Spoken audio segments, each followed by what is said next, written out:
Pasok na.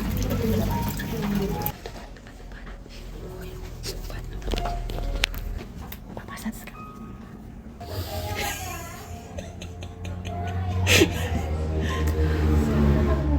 Nagpamassage kami guys. Siyempre no, relax ang mga mami. Tatlo kami lang dito. Massage time. So, 1 oras kami dito. Ang oras na yun, alas 9 ng gabi. Kaya grabe yun kayo. Lamig akong likod. Bawal dito, maingay. Ay, kumungong lang ta. Ano ba ito, tea? May libreng tea. Grabe ang sarap ng feeling. Sa tagal-tagal na yun ako nakapagpamassage. May libreng tea pa, oh.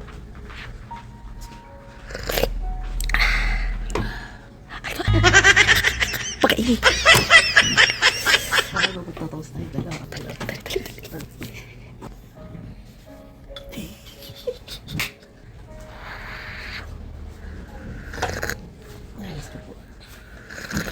Masarap dito magpamassage. May libreng tea. Te, nakatulog ka na. Yung kasama ko nakatulog. May pamunas pa.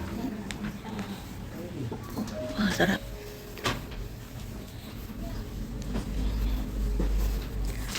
Sarap na massage yung mga kamay ko, yung paa, balikat, yung likod, natanggal yung lamig.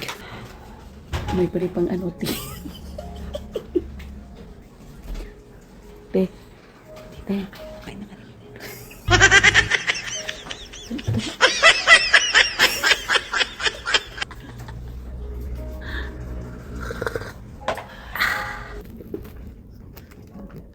Makan ba yung tip?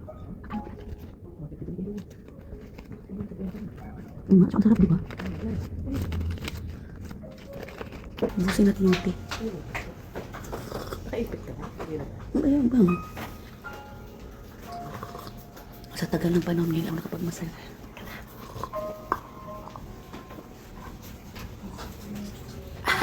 Wait.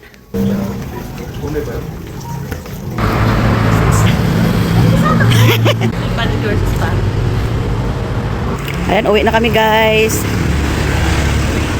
Uwi na kami.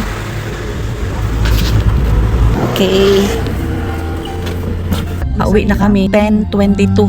Sakto din ito, 1 oras kalahati tayo, no? Kasi magna-9 na tayo nun, eh. Oh, grabe guys. Ang sarap ng feeling ngayon ng tulog ko kasi walang pasok bukas. O, di ba, namasahe? Oh my God. Siyempre, deserve natin itong mga nanay, no? Ang magpamassage. Gusto ko na, ayoko na sanang tumayo doon, te. Gusto ko na matulog doon, te. Grabe. Alam mo yung finger ko, ito, grabe na masahe, ang sarap. Yung likod, tapos yung mga paa, ay naku, whole body. Sulit na sulit yung 600, ah. Sulit. Sulit, ang sarap ulitin.